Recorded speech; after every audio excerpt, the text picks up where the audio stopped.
I'll never forget the phone call that started it all. On Wednesday, October 25th, 2017.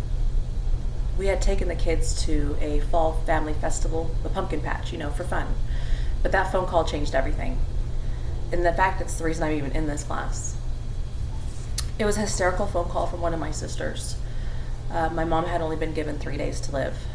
They said I had to get out there immediately. And my mom had been sick for a couple of years, but the doctors had said that she was on the mend. So I was in shock. I shouted, "What? Just this morning they said that she was going to be fine and on the mend in a couple of weeks."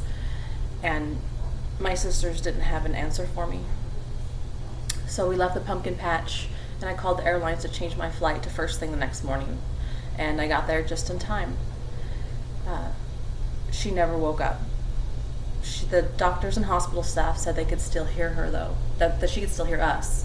And so people, family, friends from all over the place would call or just stop by to say hi, to be with us, to just tell her how much they loved her and would miss her and goodbye.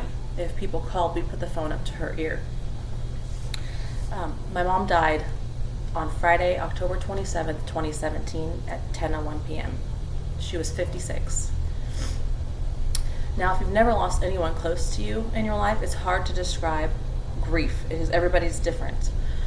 For me, it was like being in this blurry, fog-filled room, going through the motions of life, but not. And this was for a year. It was just so hard to describe. And then one day, for me, I woke up. It was like boom, sunlight. It was very painful at first, but it brings a lot of clarity. I started asking myself some questions like, where am I going in life? What am I going to do? What legacy am I going to leave behind?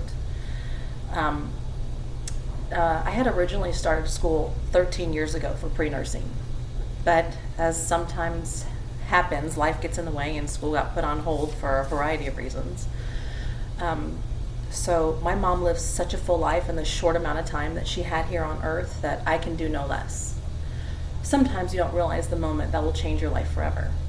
You don't even realize you've been looking for that moment until it just happens.